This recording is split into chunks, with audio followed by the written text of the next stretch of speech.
Every single day, the human brain generates between 60 and 70,000 thoughts. And here's the astonishing part, nearly 90% of them are identical to those from yesterday. You're looping through the same mental playlist, the same fears, the same worries, the same expectations, the same judgments. Invisible thought patterns, quietly repeating, are shaping the visible world you're living in right now. Like a river carving its way through stone, habitual thinking etches deep grooves into the subconscious mind. This silent powerhouse, the one governing about 95% of your actions, accepts whatever you feed it without question. It doesn't care whether a thought is true or false, healing or harmful. All it knows is repetition. And with enough repetition, a simple thought crystallizes into a belief. That belief then becomes an internal command, one your body and mind obey without resistance. Watch how the cycle feeds itself. You wake up, and instantly your mind whispers, "I need to pay those bills." That thought pulls you to check your bank account. The sight of the numbers triggers a sense of lack. You respond by tightening your spending. That behavior births the emotion of scarcity, and that emotion reinforces the original thought, "I don't have enough."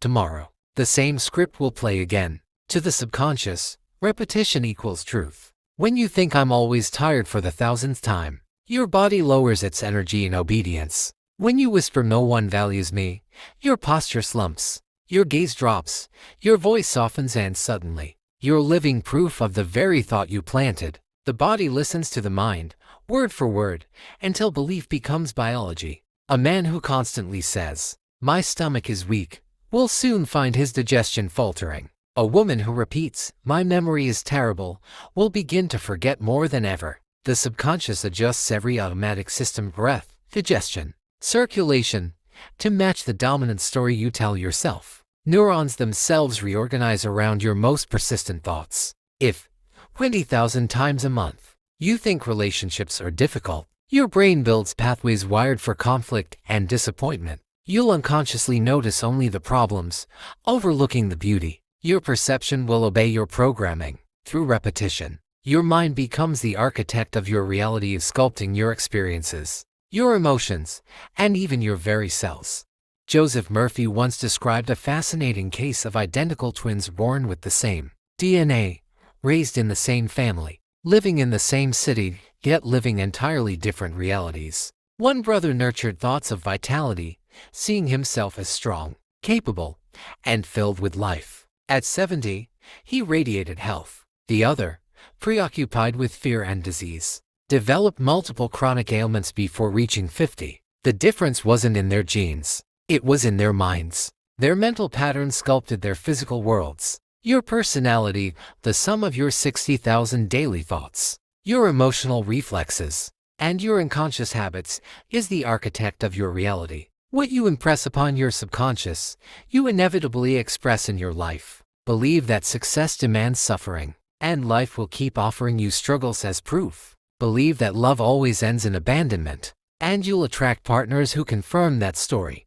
Executives may change companies yet face the same conflicts under new bosses. Women may leave, controlling relationships only to meet new partners with the same tendencies. Entrepreneurs may start fresh ventures but fail in familiar ways. The cycle endures because the personality creating the problem remains unchanged. True transformation begins when you evolve not in circumstance, but in consciousness. When the thought "I can't afford this" arises, replace it with "I always find solutions when I'm getting old" surfaces. Affirm instead, "My body renews itself every day."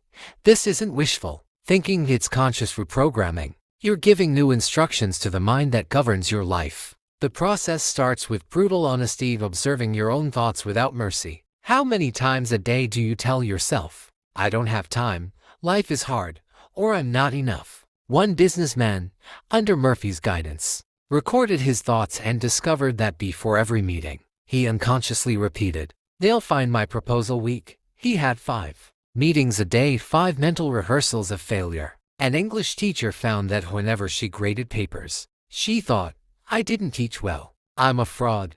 She graded 30 papers, 3 times a week. 90 repetitions of self-doubt, week after week. These logs revealed something profound. The subconscious isn't programmed by hundreds of random negative thoughts. but by a few specific and consistent ones, repeated endlessly. Those thoughts become invisible scripts that direct each area of life. Your emotions play the same role, binding you to the past like invisible chains. The anxiety that greets you in the morning, the irritation at work, the frustration with your partner, each familiar emotion reignites old neural pathways, keeping yesterday alive inside you. You end up living chemically in the past while hoping for a different future.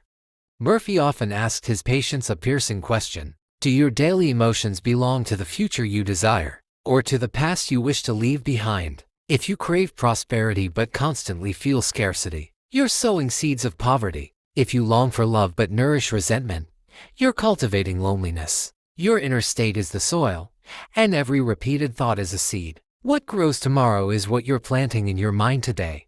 The subconscious mind does not respond to what you want, it responds to what you are, day after day. It mirrors the frequency of your repeated thoughts and emotions. Think of it as fertile soil. It makes no distinction between the seeds of wheat and the seeds of weeds. Whatever you plant through repetition and emotion, it will nurture and bring to life. Dr. Joseph Murphy uncovered this timeless truth while treating thousands of patients at his Los Angeles clinic. He observed that any thought, when charged with strong emotion, inevitably grows into physical experience. The subconscious doesn't react to idle wishes, it responds to feelings deeply believed. What you feel with intensity, it accepts as law. When an experience carries powerful emotion, whether joy or pain, the subconscious instantly records it as a survival command. A child humiliated in front of classmates silently installs the program. Speaking in public is dangerous.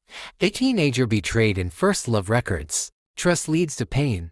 An adult who loses hard-earned savings writes into memory. Money always disappears. The stronger the emotion at the moment, the deeper the imprint it leaves behind. From that moment on, the subconscious works tirelessly, 24 hours a day, executing these invisible scripts. You don't notice it, but it's always on alert, scanning every situation, every face, every tone of voice, searching for patterns that resemble past wounds. When it detects a match, even faintly, it triggers the same old reactions: the racing heart before speaking, the guardedness when meeting someone new, the sudden fear when an opportunity to invest arises. In its own way, the subconscious believes it's protecting you. It clings to those programs because, once upon a time, they kept you safe from pain. But what once protected you may now be the very thing that limits you. Murphy once treated a woman who could never sustain a relationship beyond 3 months. At 7 years old, her father had abandoned the family exactly 3 months after promising he would never leave. Her subconscious mind had recorded this moment as absolute truth. Men lie and leave after 3 months. For 2 decades, she unknowingly recreated the same outcome. As the 3rd month approached, she would start fights, withdraw emotionally, or magnify small flaws, not out of malice, but obedience to her inner programming. The subconscious was not sabotaging her life. It was fulfilling its mission to keep her safe from the heartbreak of long ago. Years of reliving those same emotions had turned that childhood impression into an unquestionable command. And so, the cycle continues, not because life insists on repeating the past, but because the mind does. Until you rewrite the code, the program runs. Each time you respond to criticism with anger, you strengthen the subconscious belief that criticism is an attack. Each time you feel anxious about money, you reinforce the program that money is a source of stress. Every repeated emotional reaction deepens the groove in the subconscious mind, making the program more automatic and less visible to conscious awareness. The subconscious doesn't judge whether a pattern helps or harms you. Its only concern is safety, and to the subconscious, familiar equals safe. If you grow up surrounded by scarcity, it will register scarcity as normal, even comforting. Prosperity, on the other hand, becomes unfamiliar and therefore threatening. That's why many people who suddenly gain wealth, like lottery winners, lose it within a few short years. The subconscious quietly works to restore the old, familiar state, even if it's one of struggle. Dr. Joseph Murphy once treated a businessman who sabotaged every opportunity, just as success was within reach. Together they traced the pattern back to a moment in childhood. At 12 years old, the boy overheard his father, during a financial crisis, say, "Rich people are dishonest and miserable. His subconscious recorded this as truth. To be successful is to lose integrity and happiness for the next 30 years. Each time his business began to flourish, he unconsciously made reckless investments, chose unreliable partners, or expanded too quickly. On the surface, it looked like failure. In truth, his subconscious was protecting him, preserving his integrity by keeping him away from what it believed brought corruption and pain. The subconscious runs your life like an invisible autopilot, executing programs written decades ago. You believe you're choosing freely, yet 95% of your decisions come from these hidden codes. The partner you're drawn to, the career you pursue, the way you spend or save money, the way you react in conflict, all of it is the subconscious replaying old scripts, trying to keep you safe. Murphy often reminded his patients that the subconscious does not respond to logic or willpower. It responds to emotion and repetition. You may consciously know you deserve love, but if your subconscious is imprinted with love brings pain, you'll keep attracting unavailable partners or creating painful dynamics. You can study every book on wealth and success, but if deep within you lies the belief money corrupts, you'll unconsciously find ways to remain without it. The subconscious speaks through the body. That tightness in your chest when opportunity knocks, the knot in your stomach before intimacy, the headache that appears before confrontation, these are not random. They are physical expressions of subconscious programs designed to protect you from reliving old wounds. Your body is faithfully obeying ancient instructions written during moments of emotional vulnerability. Until you impress your subconscious with new commands equally charged with feeling and repetition, it will continue to execute the old ones. Emotion is the language of the subconscious. To change the message, you must speak to it in its own tongue, not through logic, but through experience, feeling, and repeated conviction. Murphy developed precise techniques to transform these hidden programs. He understood that the subconscious cannot be convinced through logic, it must feel the new reality as emotional truth. Real reprogramming doesn't come from intellectual understanding but from consistent, emotionally charged repetition. The subconscious is not an enemy to be conquered. It's a guardian of the past, convinced it's protecting you by keeping life exactly as it has always been. Every limiting program once served a purpose. The fear of public speaking was created to shield you from humiliation. Distrust arose to guard you against betrayal. Financial self-sabotage emerged to protect you from the heavy responsibility of success. But the subconscious doesn't know when a program has expired. It continues running old code long after the threat has passed. The moment you attempt to break free, to speak up, to love again, to claim abundance, the body reacts as though you're in danger. Your heart races, your muscles tighten, your breath becomes shallow. Nothing external is threatening you. You're simply crossing the invisible boundary of the familiar. The subconscious sounds the alarm, terrified that you're violating the unspoken contract it made with safety. That physical unease is not a sign to stop, it's proof that you're standing at the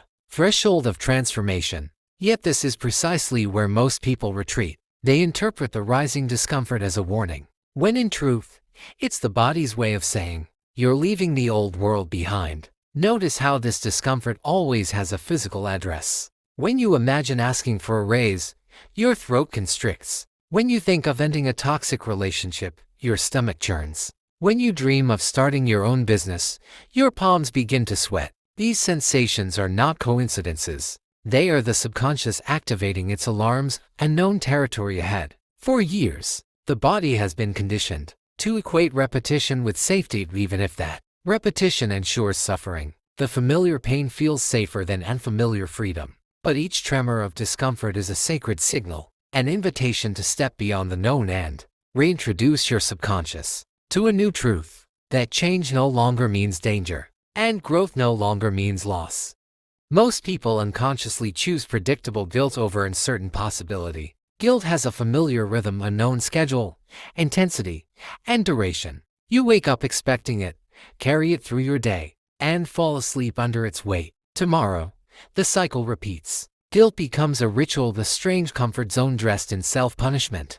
Replacing guilt with genuine discipline feels like abandoning a lifelong identity. After all, who would you be without that daily dose of guilt? Take, for instance, the smoker who has failed to quit dozens of times. Each time he reaches 3 days without a cigarette, his mind produces a storm of perfectly reasonable arguments. This isn't the right time. Maybe after the holidays. One cigarette won't matter. These thoughts seem logical, but they're not. They're the body's addiction whispering through the mind, demanding its familiar chemical balance. Observe what happens when you attempt to meditate. In the first minute, your nose begins to itch. In the second, you feel an urge to check if the door is locked. In the third, an urgent task suddenly comes to mind. By the fourth, your back begins to ache. By the fifth, you're convinced that meditation simply doesn't work for you. 5 minutes, 5 cleverly disguised escape routes. The body resists silence because silence is where real change begins.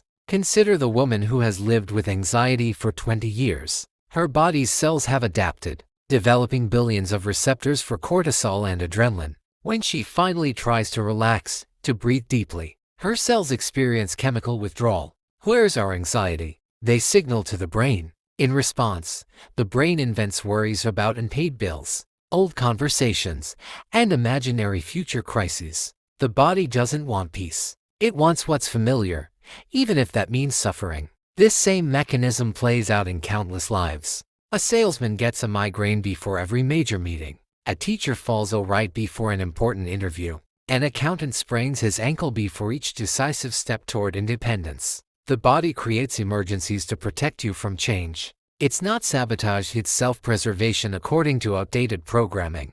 Over the years, you've become an expert at playing specific roles. The procrastinator knows exactly how to delay and justify it. The anxious person recognizes every trigger and ritual. The rejected one has mastered pushing people away before they can leave. Abandoning these roles means losing the script your subconscious memorized. Entering the unknown means improvisation, and that terrifies more than the pain you already know. The body's resistance to transformation is a masterpiece of subtle engineering. I'll start Monday, you say, as if Monday carries mystical power. It's not the right moment, as if such a moment will ever appear. I need to handle other things first. Pretending life will pause until you're ready. I don't have the resources, ignoring that most change begins with decision, not money. My family won't understand. Using others as shields against your own hesitation. You drift between past and future, rarely touching the present. You replay regrets, anticipate problems. And when you finally try to rest in the now, you feel an unfamiliar emptiness. Without memories or plans, the haunting question arises, who am I right now? That void, raw, vast, and filled, is the birthplace of transformation. But the discomfort is unbearable, so you run. You reach for your phone, turn on the TV, start unnecessary conversations, anything to avoid stillness. A receptionist compulsively rearranges her desk. Pens aligned, papers sorted, drawers perfectly organized, again and again. It isn't perfectionism, it's escape.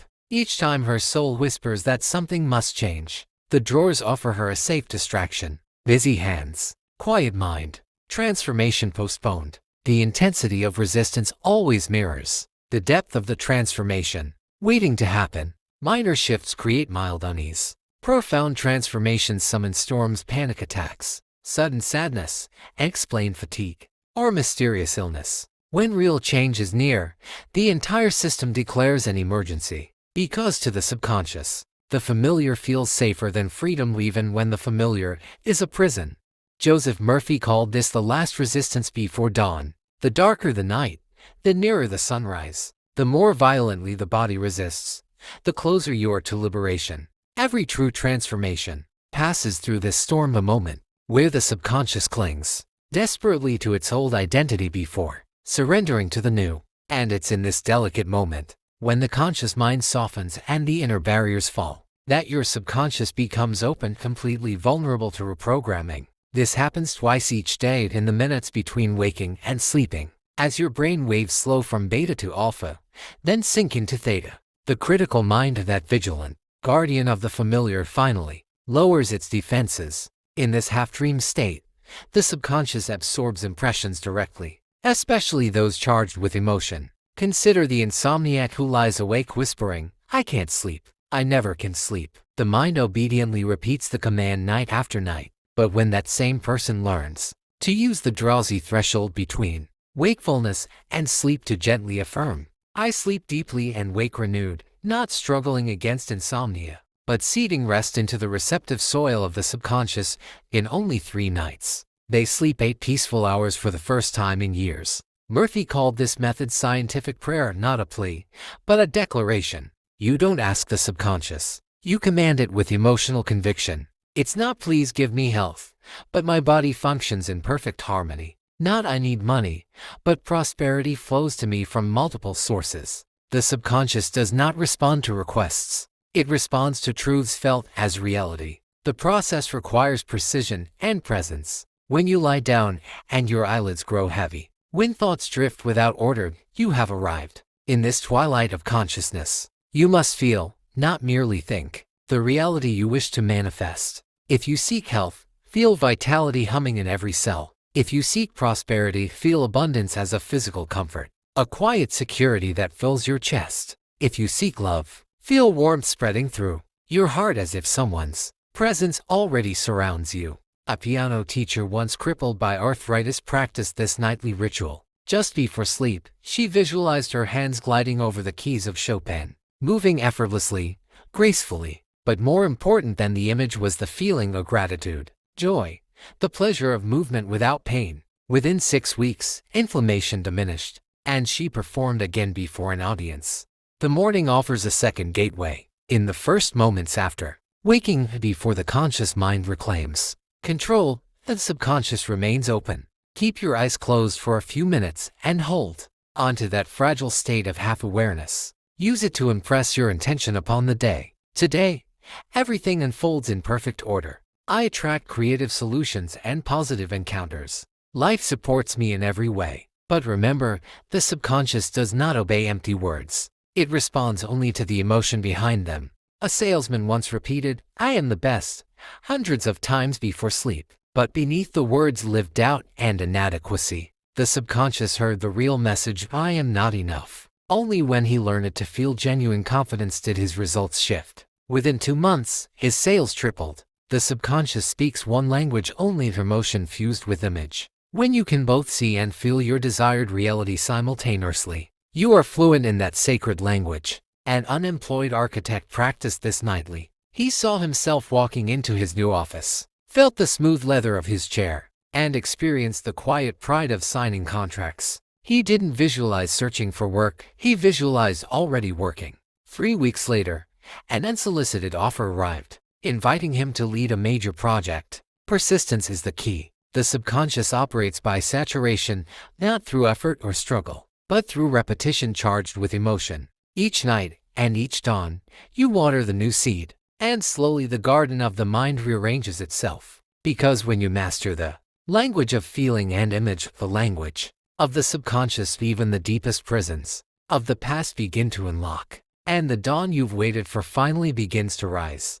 A single impression cannot replace years of contrary conditioning. Reprogramming the subconscious is not a one-time declaration, it is a process of immersion. Like dyeing fabric, you must dip the cloth into the dye again and again until the new color saturates every fiber and sets permanently. A negative thought repeated 10,000 times must be overwritten by an equal number of conscious, deliberate impressions of its opposite. The difference now is that you are repeating with awareness, with emotion, and with intention. This is where most seekers falter. When physical reality still mirrors the old pattern, impatience and doubt arise. They abandon the practice, not realizing that the subconscious is already at work, silently rearranging people, circumstances, and opportunities behind the scenes. But manifestation obeys the rhythm of nature. The seed germinates underground before the sprout appears. A businesswoman once practiced prosperity visualization for 2 months while her sales remained stagnant. In the 3rd month, 3 major clients who had delayed for weeks suddenly signed contracts in the same week. The garden had been quietly growing all along. The greatest enemy of reprogramming is anxious expectation. Impatience uproots the new seed before it can take root. It's like planting a tree and digging it up every morning to check if it's growing. True mastery is emotional trust. Plant with feeling, cultivate with repetition, then rest in faith. The gardener doesn't plead with the soil. He knows that the seed will obey the laws of life. The most receptive moments occur 10 minutes before deep sleep and 5 minutes after natural awakening. In these windows, your brain slows to the theta frequency between 4 and 8 Hz, where the subconscious mind is wide open. An abrupt alarm destroys the morning portal. Sleeping with the television on fills the night portal with random programming. Your environment must support the sacred precision of this process. In these liminal states, the conscious guard is off duty. Logic is silent. Resistance is asleep. The subconscious accepts impressions as accomplished facts and immediately begins reorganizing physical reality to reflect them. Can you believe in a future you cannot yet see, so completely that your brain begins to change as if it had already happened? This is not fantasy, it is neuroplasticity. Science now confirms what mystics have practiced for centuries. Each time you vividly imagine an experience infused with real emotion, the same neural circuits activate as they would in the actual event. Repeat this long enough, and the brain no longer distinguishes between imagined and real experience. In that moment, you are not wishing, you are selecting a new possibility from the quantum field, one among infinite realities awaiting your emotional signature. This is not passive visualization. It is active embodiment. You awaken each morning and feel what it would be like to already live in that desired state. The vitality of a healed body, the serenity of financial abundance, the warmth of a harmonious relationship. You do not merely think it, you inhabit it, because the subconscious, which is the body itself, cannot tell the difference between the emotion generated by external events and the emotion generated by thought alone. When you feel genuine gratitude for a healing that has not yet occurred, your body releases the same endorphins, neuropeptides, and regenerative hormones it would if the healing were already complete. Your cells receive these chemical messages and begin to act accordingly. You are literally administering medicine from the inner pharmacy of your own consciousness. A pianist who mentally rehearses a complex sonata activates the same motor regions of the brain as if her fingers were touching the keys. After weeks of such mental practice, brain imaging shows identical synaptic growth, myelin formation, and neural adaptation as found in those who practiced physically. The fingers never moved, but the brain learned it as if they had. Through emotional repetition, you are signaling new genes into expression. Epigenetics reveals that your emotional climate determines which genes awaken and which fall silent. Sustained emotions of gratitude, love, and joy activate genes linked to cellular repair, vitality, and longevity. Fear, anger, and scarcity awaken genes of inflammation, decay, and disease. Every emotion you cultivate is a command to your DNA. Every repetition is a message written in light. Even Paralympic athletes who visualize themselves running with legs that no longer move demonstrate this principle. The brain responds as if the race were real. The body obeys the image. Your future is not created through effort, but through repetition charged with emotion. The dye must soak deeply, again and again, until the old color of fear fades completely and the fabric of your mind shines with the new hue of belief. During visualization, advanced sensors detect electrical impulses firing in muscles once considered permanently atrophied. The brain is sending commands that medicine long thought were lost forever. Some muscles regain sensation, others regain partial movement. The body has been waiting for the mind to believe in possibility and to transmit the correct signals. Every day, with each emotionally charged visualization, you are installing the neural circuitry of your future. Each feeling of having already achieved your goal strengthens synapses, builds neural highways, and literally rewires your brain to process your new reality. Over weeks, your brain develops dedicated pathways that recognize and capitalize on opportunities previously invisible to your old neural configuration. You are conditioning the body to the emotion of the future. A businesswoman, working alone in a small apartment, feels each morning the satisfaction of leading a thriving company. She senses the weight of responsibility, the joy of creating value, and the pride of employing others. Her body produces the chemistry of that reality. 6 months later, she hires her third employee. The external success unfolds effortlessly because the internal transition has already taken place. You don't need to chase reality. Reality begins to come to you. You become a vortex of your desired outcome. People appear with unexpected proposals. Resources flow from unforeseen sources. Coincidences multiply. Your reticular activating system has been rewired to detect opportunities, aligned with your new neural frequency. They were always there, now you see them. The challenge is to stay connected to the vision without succumbing to impatience or doubt. When you anxiously check if it's working, you reinforce the absence. When you analyze why it hasn't happened yet, you strengthen the old patterns. It's like planting the seed and digging it up daily to check if it's grown. The seed dies. The manifestation stalls. Consider the dance teacher with severe arthritis. For 9 months, she visualized herself moving fluidly, feeling music in her body, inhabiting the reality of graceful movement, all while barely able to walk. She didn't check progress, question timelines, or demand immediate results. In the 10th month, routine tests showed an 80% reduction in inflammatory markers. Within a year, she returned to teaching. Her body followed the map her mind had drawn repeatedly and consistently. Transformation is living in the future while the present still reflects the past. Feeling prosperity while staring at an empty account. Experiencing perfect health despite a challenging diagnosis. Celebrating the ideal relationship while being alone. You choose which reality receives your attention and emotional energy. The process requires a daily protocol of conscious self-observation. At the end of each day, a committed individual reviews their mental and emotional patterns, asking, how did I respond today? When did old subconscious programs take over? Which situations triggered the same repetitive patterns? Each relapse into automatic behavior reveals exactly where your reprogramming efforts must focus. Was it the boss's comment that automatically triggered inadequacy? The sight of a happy couple stirring familiar loneliness? A phone call from the bank that caused instant financial panic before hearing the reason? By precisely identifying these moments, you gain a map of the subconscious programming that still governs your life and the knowledge of exactly where to intervene, rewire, and reclaim conscious control. Joseph Murphy developed a specific technique for this nighttime review. The individual lies down comfortably and mentally replays the day like a movie, observing each moment without judgment. The goal is not guilt or self-criticism, but data collection, identifying the triggers that still activate automatic programs. An engineer discovered that whenever he received emails in all capital letters, he unconsciously interpreted them as yelling, becoming defensive for the rest of the day. A teacher noticed that even the sight of administrative paperwork triggered hours of anxiety. By pinpointing these vulnerability points, the next step is mental rehearsal of an evolved response. With eyes closed, the person visualizes the same situation occurring again, but now responds consciously and deliberately. The engineer imagines receiving the all-caps email, notices the impulse to react defensively, but chooses to read the content calmly without projecting tone. The teacher sees the paperwork,